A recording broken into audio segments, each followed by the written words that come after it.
नमस्कार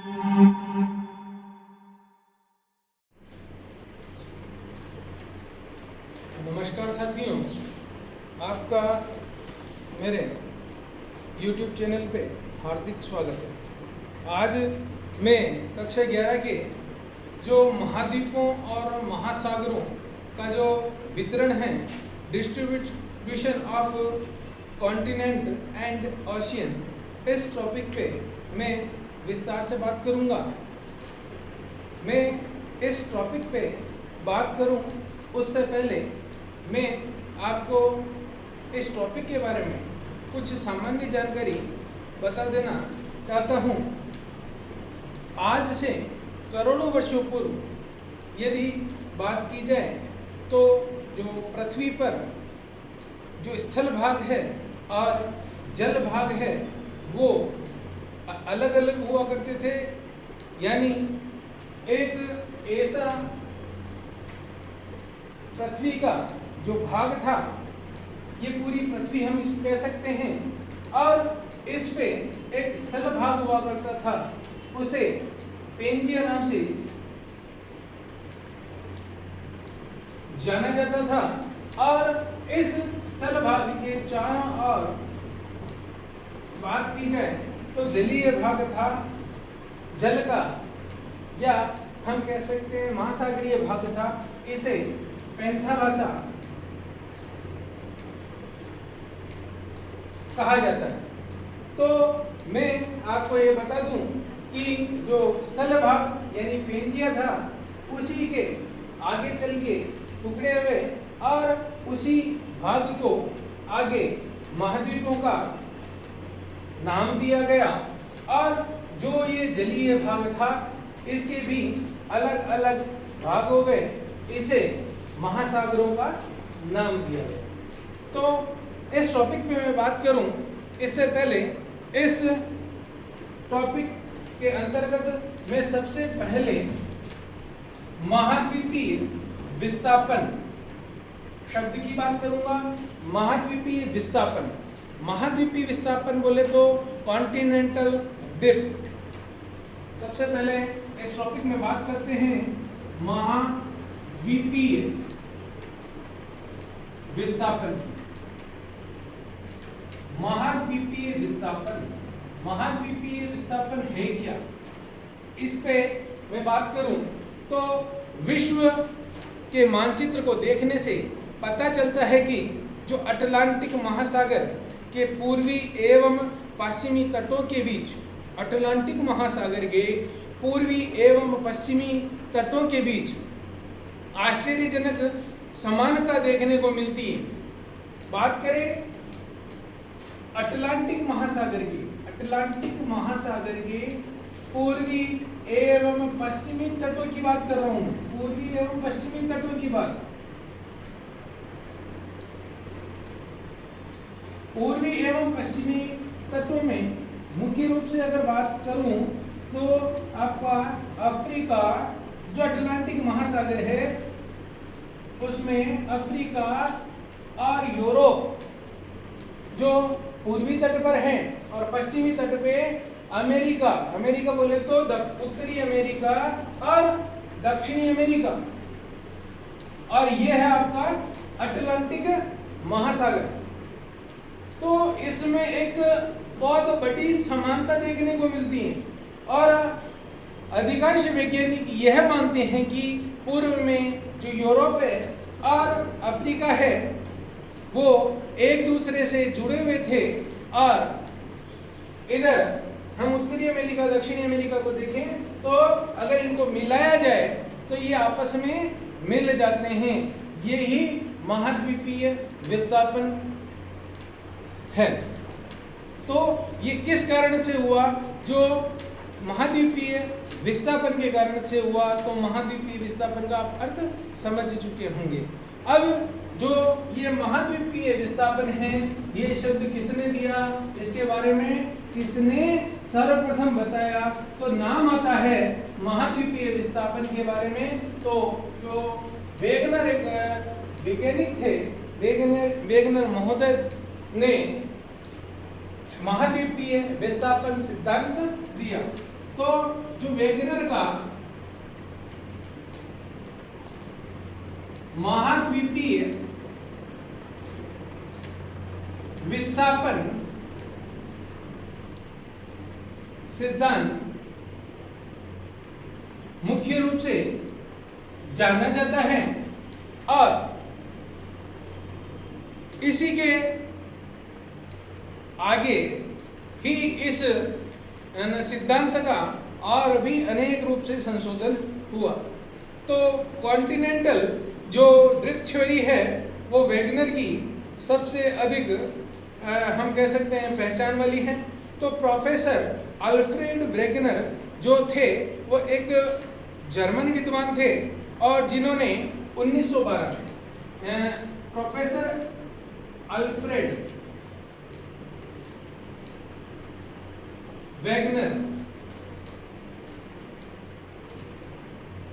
जो जर्मन विद्वान थे और उन्होंने 1912 में महाद्वीपीय विस्थापन सिद्धांत प्रतिपादित किया 1912 में और 1924 में इन्होंने इसका संशोधित रूप 1924 में यानी इन्होंने उसका 12 साल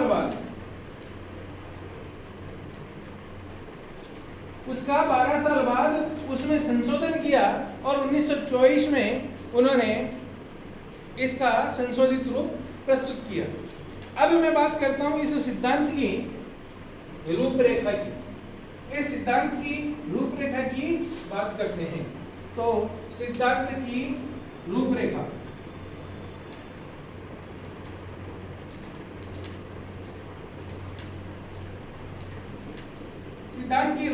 की बात की जाए तो वेगनर ने अटलांटिक महासागर के पूर्वी और पश्चिमी तटों के बीच, जैसे अभी मैंने आपको बताया, पूर्वी एवं पश्चिमी तटों के बीच समानता देखी। उसने स्पष्ट किया कि दक्षिणी अमेरिका है के ब्राजील का उभार अफ्रीका की जो गिनी की खाड़ी है, अफ्रीका के गिनी की खाड़ी के बीच में उसे सटाया जा सकता है। इसे अफ्रीका जो महाद्वीप है उसकी जो गिनी की खाड़ी है उसको दक्षिणी अमेरिका की ब्राजील से सटाया जा सकता है। इसी प्रकार उत्तरी अमेरिका के पूर्वी तट का संबंध, उत्तरी अमेरिका के जो पूर्वी तट का जो संबंध है उसको यूरोप से सटाया जा सकता है या यूरोप के तट से जोड़ा जा सकता है। वेगनर ने इसे जो इसको इससे मिलाया और इसको इससे मिलाया, इसको वेगनर महोदय ने साम्य स्थापना, वेगनर ने इसे साम्य स्थापना और इसका हम भूगोल में बात करें तो इसे भूगोल की भाषा में है जिग सा फिट के नाम से जाना जाता है। तो इसे साम्य स्थापना का नाम दिया। साम्य स्थापना सिद्धांत को स्पष्ट करने के लिए वेगनर ने जो विशाल, हम कह सकते हैं वेगनर महोदय ने साम्य स्थापना को स्पष्ट करने के लिए, साम्य स्थापना सिद्धांत को स्पष्ट करने के लिए वेगनर महोदय ने जो विशाल भूभाग था, विशाल जो स्थलीय भाग था उसे पेंजिया का नाम दिया। जो वेगनर महोदय ने जो विशाल भूभाग था उसे पेंजिया का नाम दिया और इसके चारों ओर जो जलीय, हम कह सकते हैं सागरीय भाग था उसे पेंथालासा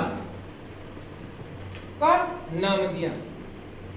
पेंजिया का जो उत्तरी भाग था जिसके अंतर्गत उत्तरी अमेरिका, जिसके अंतर्गत यूरोप और एशिया जो संयुक्त रूप से जो भाग था, ये पूरा तो पेंजिया, जिसके अंदर यूरोप, उत्तरी अमेरिका एवं एशिया का जो भाग था उसे उसने कहा लारेशिया। लॉरेशिया, इसे अंगारा लैंड भी कहते हैं, अंगारा लैंड भी कहा जाता है। और जो दक्षिणी भाग था पेंजिया का, जो दक्षिणी भाग था जिसमें दक्षिणी अफ्रीका जिसके अंदर दक्षिणी अमेरिका के साथ साथ अफ्रीका, प्रायद्वीपीय भारत, ऑस्ट्रेलिया और अंटार्कटिका, इसे इसने गोंडवाना लैंड का नाम दिया। अगर हम बात करें तो मुख्य रूप से वेगनर महोदय ने जो स्थलीय भाग था उसे तो पेंजिया का, और पेंजिया का जो उत्तरी भाग था उसे लॉरेशिया या अंगारा लैंड नाम दिया, और दक्षिणी जो भाग था जिसके अंतर्गत दक्षिणी अमेरिका, प्रायद्वीपीय भारत, ऑस्ट्रेलिया, अंटार्कटिका, अफ्रीका मुख्य रूप से हैं, इसे उन्होंने गोंडवाना लैंड नाम दिया। इन दोनों के जो मध्य उन्होंने एक सागर की कल्पना की जिसे टेथिस सागर नाम दिया गया, टेथिस सागर नाम दिया गया। वेगनर का ये विचार था कि, तो वेगनर का ये विचार था कि जो हम कह सकते हैं कि पेंजिया का जो कुछ भाग है वो भूमध्य रेखा की और खिसकने लगा, और जबकि अन्य जो भाग हैं वो पश्चिम की दिशा में विस्थापित होने लगे। यह प्रक्रिया आज से लगभग 30 करोड़ वर्ष पूर्व घटित हुई, और ये लगभग पूर्व कार्बोनिफेरस युग का आरंभ था। इसके बाद पेंजिया का जो टूटना है वो लगातार आरंभ हो गया। उत्तर में जो लॉरेशिया है तथा दक्षिण में स्थित गोंडवाना लैंड है एक दूसरे के निकट आ गए। टेथिस जो सागर है उसका आकार छोटा हो गया। प्रायद्वीपीय भारत में भी प्रायद्वीपीय जो भारत था वो भी उत्तर की ओर खिसकना शुरू कर दिया। इस टेथिस सागर जो यानी इसके ये उत्तरी भाग है इसके टुकड़े हो गए और दक्षिणी भाग के भी टुकड़े हो गए, और ये जैसे दक्षिणी अफ्रीका और ये भाग टूट के इधर यानी ये प्रायद्वीपीय भारत है उत्तर की ओर खिसकने लगा। और जो टेथिस सागर था धीरे धीरे ये हम कह सकते हैं निक्षेपित अवसाद जो टेथिस सागर का था उसमें वलन पड़ने लगा। इससे हिमालय एवं आल्प्स पर्वत जैसे पर्वत श्रृंखलाओं का निर्माण हुआ। इयोसीन युग में उत्तरी तथा दक्षिणी अमेरिका के जो पश्चिमी दिशा में खिसकने से अटलांटिक महासागर तथा में और ज़्यादा यानी अटलांटिक महासागर और ज़्यादा चौड़ा हो गया। यह लगभग 1000 किलोमीटर चौड़ा हुआ। अगर मैं बात करूं तो उत्तरी एवं दक्षिणी अफ्रीका के पश्चिम की ओर विस्थापित हो जाने से इन महाद्वीपों के पश्चिमी किनारे में वलन पड़ने लगे, जिससे रॉकीज और एंडीज पर्वतमालाओं का निर्माण हुआ। अब मैं इसे 3 स्टेपों में 3 हम बात कर सकते हैं भागों में स्टेप बाय स्टेप कैसे इसमें परिवर्तन हुआ उसका मैं आपको थोड़ा सा डायग्राम के माध्यम से बताना चाहता हूँ। तो 3 स्टेप की बात करेंगे। सबसे पहले ये जो स्टेप है ये फर्स्ट स्टेप है। फर्स्ट स्टेप में ये स्थिति थी,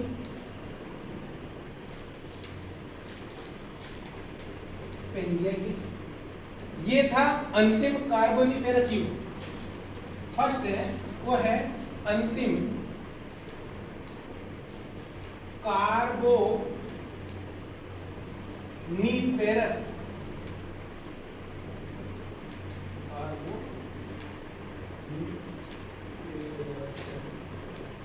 युग, यानी ये लगभग 300 मिलियन वर्ष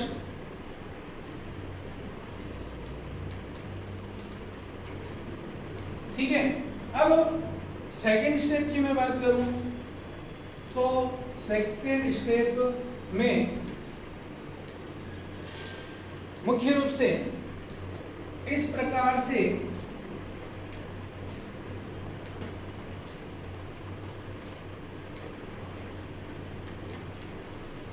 भाग अलग हुए, टूटे, और ये हुए थे लगभग 50 मिलियन वर्ष, और इसे मध्य टर्सरी बोलते हैं। ये है 50 मिलियन वर्ष, और इसे मध्य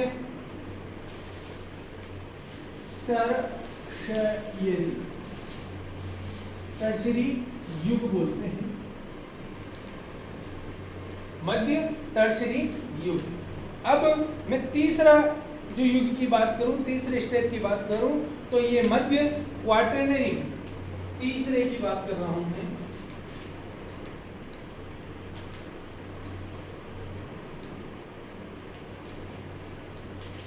मध्य क्वाटरनरी की बात कर रहा हूं, और इसके अंतर्गत आज जो वर्तमान स्वरूप दिखाई पड़ रहा है वो ऐसा है।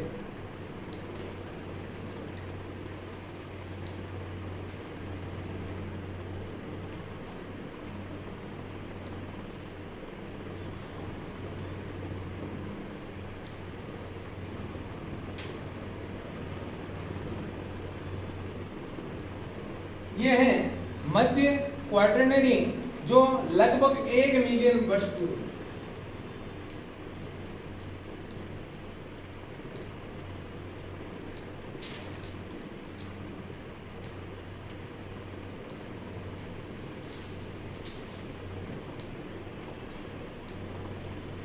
मध्य क्वाटरनरी जो 1 मिलियन वर्ष पूर्व है।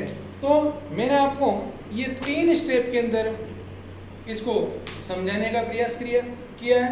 अब मैं महाद्वीपीय जो संचलन है उसके प्रमाणों की बात करता हूँ। महाद्वीपीय संचलन के प्रमाण, यानी क्या ऐसे सबूत हैं जिससे ये साबित होता है कि आज भी यह महाद्वीपों का संचलन हुआ।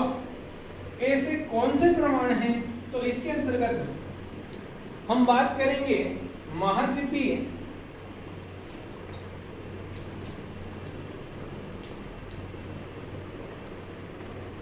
महाद्वीप संचलन के प्रमाण, महाद्वीप संचलन के प्रमाण। महाद्वीप संचलन के प्रमाणों की बात की जाए तो हम पूर्व में भी वेगनर के द्वारा बताए हुए जो प्रमाण हैं उस पे आधारित कई प्रमाण ले सकते हैं। जैसे महाद्वीपों में साम्य, पहला जैसे हम बात करें महाद्वीपों में साम्य, यानी हमने भी बात की थी जिग सा फिट की। तो पहला प्रमाण हुआ जिग्सा फिट। दूसरे की बात करूं तो जीवाश्म।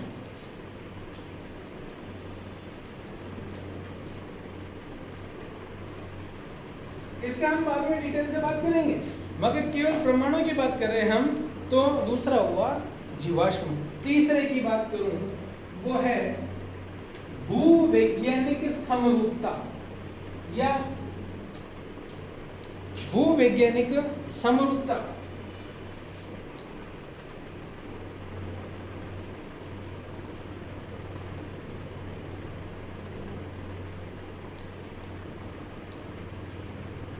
चौथा बात करूं तो पूरा जलवायवी एक रूपता।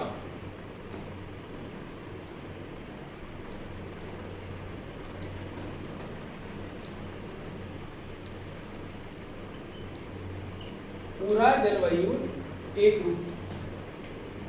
इसके बाद बात करूं तो प्रवाल,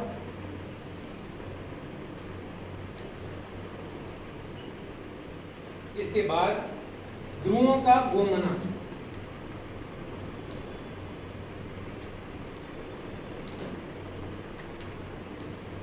ध्रुवों का घूमना। तो ये महाद्वीपों के संचलन के प्रमाण हैं। तो सबसे पहले मैं बात कर रहा हूं इस पे महाद्वीपों में साम्य। तो अटलांटिक महासागर के पूर्वी एवं पश्चिमी तटों के बीच अद्भुत, हम कह सकते हैं एक त्रुटि रहित साम्य दिखाई देता है। अगर इसे दोनों तटों को जोड़ा जाए तो ये आपस में जुड़ जाते हैं, ये एक बहुत बड़ा प्रमाण है। दूसरी बात करूं जीवाश्म की, तो वेगनर ने अपने महाद्वीपीय विस्थापन सिद्धांत में जीवाश्मों के वितरण के आधार पर इसे स्पष्ट करने का प्रयास किया है। ग्लोसाप्टिक जो नामक पौधे तथा मेसासोरस जो एवं लिस्टोसोरस जो नामक जंतुओं के जो जीवाश्म हैं वो ऑस्ट्रेलिया में, भारत में, दक्षिणी अफ्रीका में, दक्षिणी अमेरिका में, फॉकलैंड द्वीप में, अंटार्कटिका महाद्वीपों में पाए जाते हैं। आज ये वर्तमान में बहुत दूर हैं, परंतु इनमें इन जीवाश्मों का पाया जाना एक बहुत बड़ा एक साक्ष्य है, बहुत बड़ा एक हम कह सकते हैं सबूत है कि ये एक समय जुड़े रहे होंगे। वर्तमान समय में ये प्रदेश एक दूसरे से बहुत दूर स्थित है।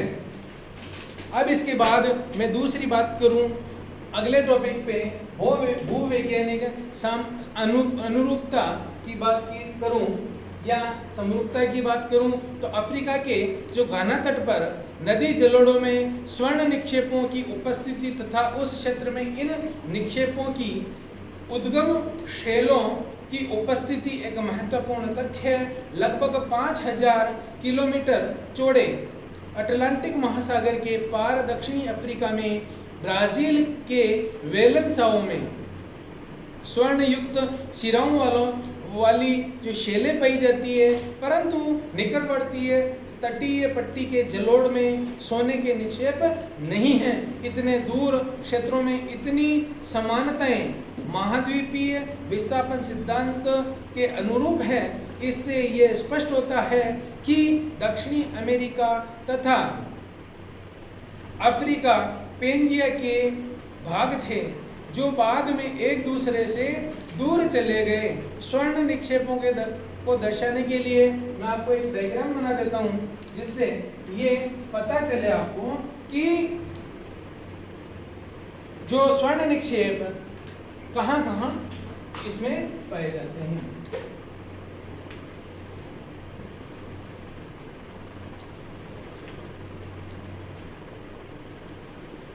अगर मैं दक्षिणी अफ्रीका को अफ्रीका को और दक्षिणी अमेरिका को जोड़ूं तो वो इस प्रकार से जुड़ जाते हैं।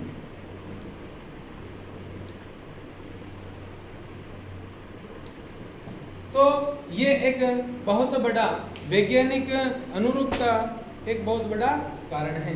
अब मैं बात करूं पूरा जलवायुवी एक रूपता या पूरा जलवायुवी एक रूपता, तो पूरा जलवायु का अर्थ पृथ्वी के भूगर्भिक इतिहास के किसी प्राचीन काल में पाए जाने वाली जलवायु है।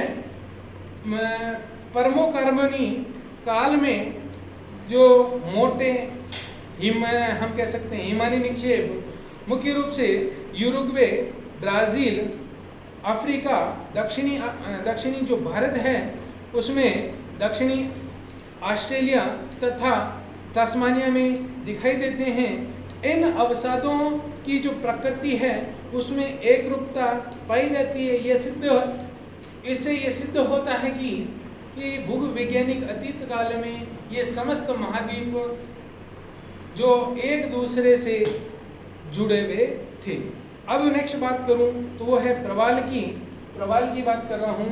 प्रवाल एक प्रकार की कैल्शियम युक्त चट्टान है जो पॉलिप नामक सूक्ष्म समुद्री जीव के अस्थि पंजर से बनती है। यह लगभग 20 डिग्री सेल्सियस तापमान वाले गर्म जल में पनपते हैं। अतः यह 30 डिग्री उत्तर और 30 डिग्री दक्षिण अक्षांशों के बीच ही रहते हैं। इससे ये उच्च अक्षांशों की ओर नहीं मिलते हैं। इस क्षेत्र से बाहर के महाद्वीपों पर प्रवालों का पाया जाना इस बात का ठोस प्रमाण है कि प्राचीन जो भूवैज्ञानिक काल में ये महाद्वीप भूमध्य रेखा के निकट स्थित थे।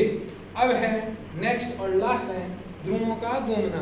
पूरा चुंबक तो में हमें महाद्वीपों के पेंजिया के रूप में एक दूसरे से जुड़े होने का सबसे शक्तिशाली प्रमाण मिला है। मैग्मा, लावा तथा असंगठित अवसाद ने उपस्थित चुंबकीय प्रवृत्ति वाले खनिज जैसे मैग्नेटाइट, हेमेटाइट, इल्मेनाइट तथा पायरोराइट इसी प्रवृत्ति के कारण उस समय के जो चुंबकीय क्षेत्र के समांतर एकत्रित हुए थे, वह जो गुण हैं इन शैलों में स्थायी चुंबकत्व के रूप में रह जाता है।